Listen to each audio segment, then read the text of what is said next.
Hello everybody, the Genius here. Welcome back to another video of weather forecasting again, and this time it's a very decent setup, but conditional, which is not the type of setup that I normally like to make videos on, but I'm going to do it for this one.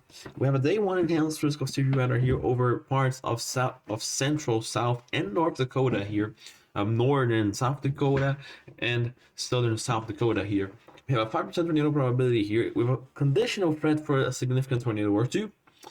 We have a 15%, we have a slight risk for wind, a 15% severe wind risk here for both Dakotas, and a 30% hail threat. Large hail threat will be quite the threat here for both the Dakotas here. Some cities inside, actually, the main larger population center here in the 30% hail risk is Bismarck, North Dakota, but we do have another large population centers in the general hatched area for hail, such as Mandan, North Dakota, Jamestown, North Dakota, and Pierre, South Dakota. It's quite an interesting setup, right? For a couple of tornadoes being possible.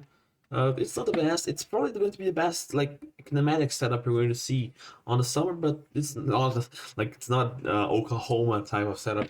But it's a good setup. We do have here on the satellite data, we can see here some decent cumulus clouds here already popping up in the last little bits here. Pretty much open skies over South Dakota. Got more clouds here over south central North Dakota, but this is still some darn good sunlight for now. We can see already our approaching cold front here on the west. If we go back into nationwide, can't I go back nationwide? Okay, this is good enough. You can see our troughs right here, and then we have our cold front right here. We do have some large, as I mentioned before, cloud breaks here. Pretty much we have no clouds here over South Dakota. We do have some clouds here over North Dakota, but nothing too significant. This is pretty useful. When we look here at mesoanalysis, you can see our trough right here in 500 millibars. Decent negative tilted trough. At 150 millibars, we do start to see already that moisture advection, that close low over there in Canada. We also can see, let me go back actually into Pivotal Weather, which is going to be the website we're going to be using today. If I can find it, I can't. There you go. Now I find it. Moisture is actually overperforming model guidance by a decent amount of degrees. Dew points here, and this is actually lower than what it is overperforming in real life, right? We already have points with dew points here in North Dakota in their 70s. Meanwhile, models were suggesting they would be in their low 60s into 50s. So overall, it's a pretty decent moisture. We did have some good moisture advection with the trough here over in Canada. Let me go back nationwide. You can see we have a low pressure system around here. But yeah, that is not the main topic of this video. Let's go back to our models. Here we have a triple R and we have the NAM. Neither of them are too good right now for the setup. I don't 100% buy into their solutions, neither solution. But let's use them because that's the best we have. So let's start off here in the HRRR, right? Let's start actually nationwide because I want to show the trough. You can see right here. Let me get my drawing too very quick. The first thing you notice here when you get to the 500 millibar scheme, you can see right here we have a closed low. Here we have a mid-level trough here at 500 millibars. Digging through the US, it came from Canada, then south, and now it's getting closer and closer to South Dakota and North Dakota, both the Dakotas here. We also have some trough interactions here in the Northeast, but they are not the main point of the video. And overall, this trough is going to continue to dig through the US. Let me get into forecast loop very quickly here. The trough will continue to move farther east as it gets to the Dakotas here, eventually ejecting through both Dakotas here as we get into the late afternoon hours, right? This trough here is a very decent negative to the trough, right, as you saw on 500 millibars. So you can see right here we have some monster low-level jet here in North Dakotas here, actually getting as we get into around 2Z So it should be around the 20Z, should be around 8 p.m.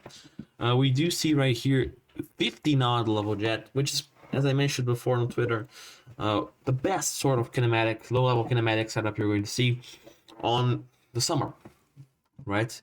We have a decent trough, very negative tilted. You can see stronger level jet here. Let's get to around 23. Let's get to around 6 p.m., 7 p.m. You can see right here, this is the best sort of thing you're going to see on the summer, right? If we go here over into the temperature chart, you will see right here we have a very small, we have a very decent cold front, right? It's very noticeable actually. Let's go back to 0Z, and you can see right here our cold front here, which is going to be our main boundary, right? Which is going to be our secondary forcing mechanism. Actually, kind of the main, because the trough really doesn't eject a lot. You can see that the cold front is moving east southeast, pretty much almost due east actually, and then moving over to South and North Dakota. The dew points, if the dew point should be around their 60s, although I do really think this is going to be a lot higher. And when I mean a lot higher, I expect it to be like 7 to 8 degrees higher than what the HRR shows, mainly because the moisture is overperforming in a significant manner. As I mentioned, over 10 degrees. As I mentioned on Twitter a few minutes ago, the moisture is overperforming by over 10 degrees Fahrenheit. So yeah, we do have some big overperformance in moisture, which is definitely going to help this scenario right here. As we look here into the instability charts here, this is the ML Cape. Fairly decent mixed layer cape here, over 2,500 joules per kilogram of mixed layer cape, over 3,500 joules per kilogram of mixed layer cape. So overall, pretty decent setup. Pretty strong instability. 3 cape is also going to be fairly decent, around 100 joules per kilogram here of 3 cape over North Dakota, although this probably should be higher and more widespread than what the extrapolar is showing. As we get here into bulk shear, you're going to see that we have pretty much parallel. We have pretty much very perpendicular. Some very perpendicular wind vectors, right? So we should have some at least early on the street supercells. The lack of stronger flow is on the mid levels of the atmosphere is not going to help this maintain a discrete mode for very long. But we should see a few hours of discrete to at least semi-discrete supercell development here over both Dakotas, right? And also overall shear is fairly decent, 35 to 40 knots here. It's not the best, but it's fairly decent. And then we look here at the SRH, or low level shear, and you can see it's fairly strong, over 200 meters squared by second squared. And as we go eastern, as we go more and more east, you can see that the SRH only increases more, getting into 400. And as we go into later afternoon hours, we see up to 500, and then even later you're going to see probably widespread 600. Like, this is some very strong, as I mentioned before, this is going to be the best kinematic setup, low level shear setup you're going to see in the summer, because upper level activity is not really very bad in the summer, but you do see some good upper level activity, right? So overall, it seems like a good setup. We have, let's look here at reflectivity. Already you're going to see some signs here. No convection by 23Z is not good. But yeah, we do see some discrete semi-discrete development, eventually growing a little bit of upscale, but not too bad, right? You think, oh, this looks like a decent setup. You think, oh, this is going to be performing amazing, right? And I'm going to go back in a few hours because I don't trust model this late as we're going into the event.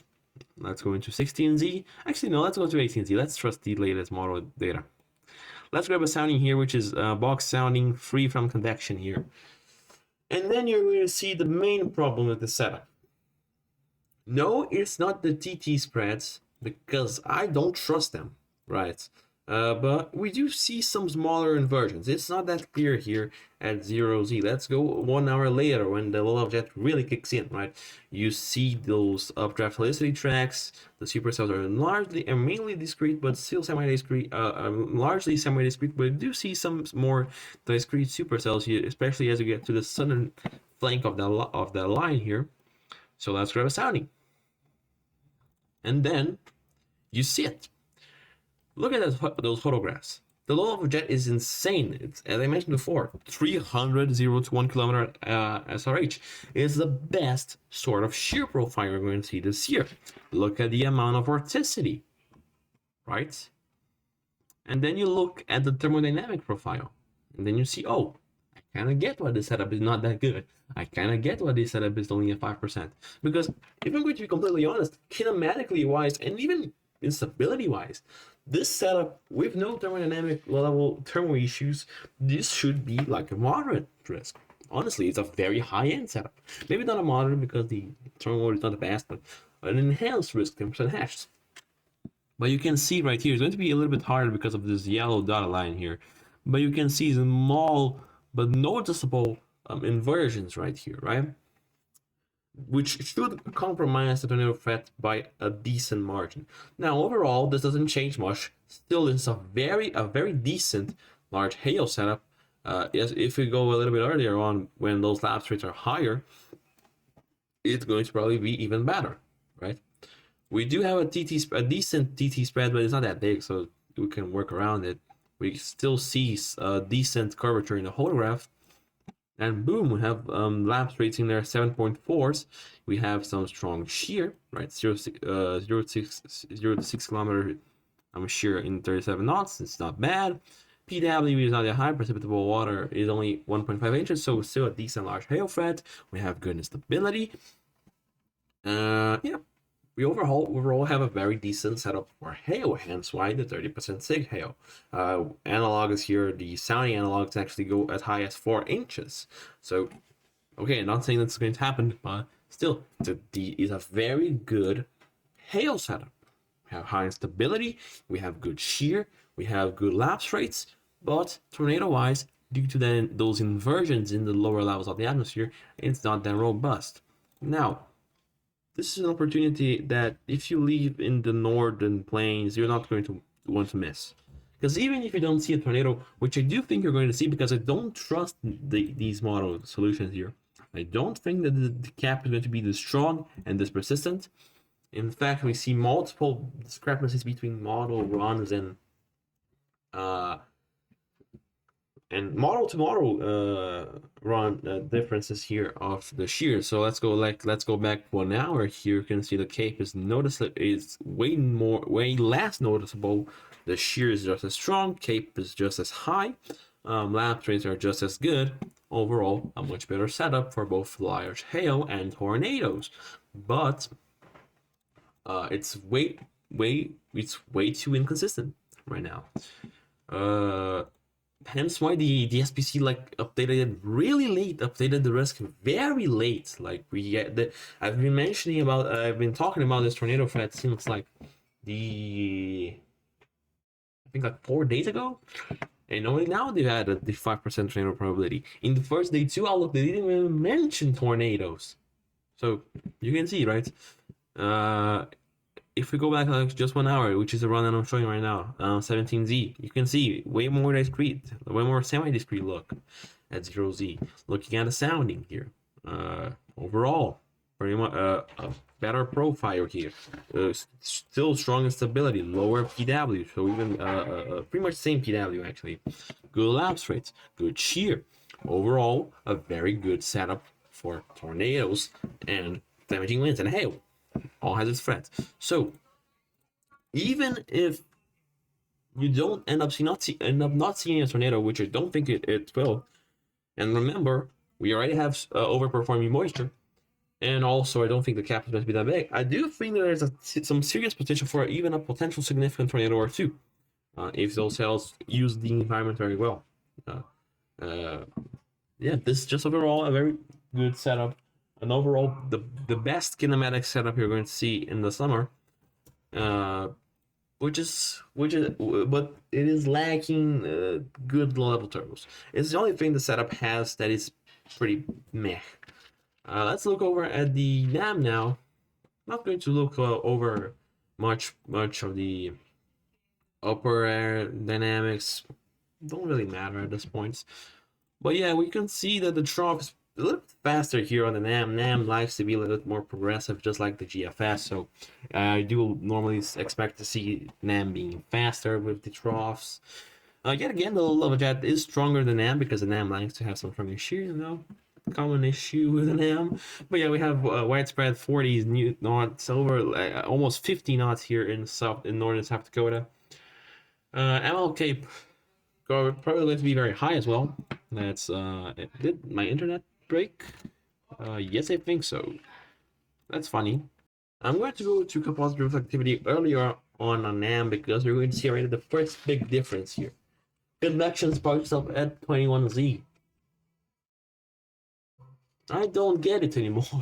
Forecasting is hard. Do y'all understand me when I say forecasting is hard? But yeah, you can see the NAM is a little bit more to the semi-industries side earlier on South Dakota, but NAM has a very known linear bias. Still, it shows some decent street development here over South Central North Dakota, which continues as we go into the later afternoon hours with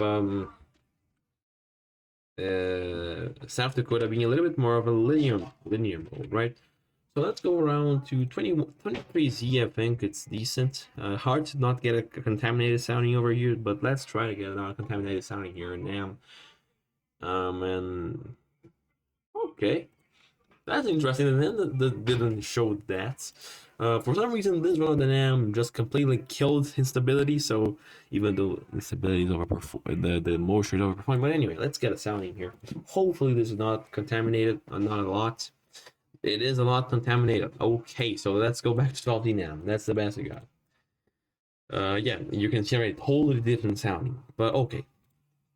This run of the NAM actually didn't come back this early, but we do see already more discrete development here over South Dakota. This is why we don't trust models this close to the event. But yeah, let's take a sounding here over South Dakota. And holy smokes, this is some high TT spreads. And also a very contaminated sounding. Let's go into the late afternoon hours here. Yet again, you can see them becoming a total mess on the storm mode per usual. So okay, this is interesting. Okay, so you can see almost looping photographs. As I mentioned, the kinematic sounding is amazing. Shear is good, 38 knots, some decent shear. Precipitable water is lower, which already helps. The hail case instability is higher, up to 3,300 joules per kilogram of cape. TT spread is smaller, although still noticeable. Probably, as I mentioned, it's going to be lower because of the overperforming moisture. Slab rates are good. This is a very decent sounding if we ignore those small inversions here in the lower atmosphere and the dry air, but the dry air here is not that noticeable and also very limited to places where the TT spread is higher, which is not going to be this high in real life. So the NAM shows the more potent solution as we go into, oh, that is a big MCS. Okay, let's go into another sounding from both the Dakotas border, and yeah, we start to see already a more noticeable capping version in the lower atmosphere, lower Cape, but still looping photographs, almost 300, almost 500 0 to 3 kilometer SRH, and still some decent lapse rates. So overall, this is the usual boomer bust setup that we see on the northern plains at this time of year in normal years, like 2023 doesn't count. But yeah, this is a very decent setup, honestly. For the time of year, very high-end lapse rates, lapse rate environment, very high-end, very decent thermodynamic environment. But those thermodynamic profile, the instability, but lacking on the. Well, let's see what 19Z H-Bar has. But overall, lacking the quality in the low-level thermodynamics here, with a big capping version, which should keep the tornado risk lower. But as I mentioned, I don't think it's 0, and I do think there's a decent tornado threat, for a decent significant tornado threat, if cells can actually use the environment properly. Let's see if a 19ZHRRR runs loads fast. Then I'm going to add it to the video. Yeah, here we come back here with the 19ZHRRR. And overall, it's just pretty much the same thing. I'm not even sure when I waited for it to load. The environment is still kinematically good, but has some thermodynamic issues, as I mentioned before. But yeah, that's pretty much it. The new SPC outlook has come out a few minutes ago. Nothing changed, and generally, I think that this is like I mentioned this before. That I'm going to my final conclusions here. This is a setup that you can lose if you live in northern plains. High-end kinematic setup for the summer. That does have some thermodynamic issues, but either you see giant hail, amazing storm structures where we have the locally drier air in the lower levels of the atmosphere, or a tornado, potentially even a couple significant tornadoes. So yeah, I think that's pretty much it. Very interesting setup.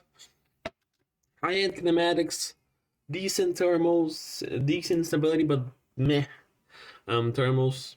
Yeah, let's see how it goes. I don't think that I'm going to stream. Of course, I'm going to if something extreme happens, but for now, I really don't think I will. Have school tomorrow. It's going to be. I need to wake up at 5 p.m. 5 a.m. Sorry, it's 5 p.m. right now.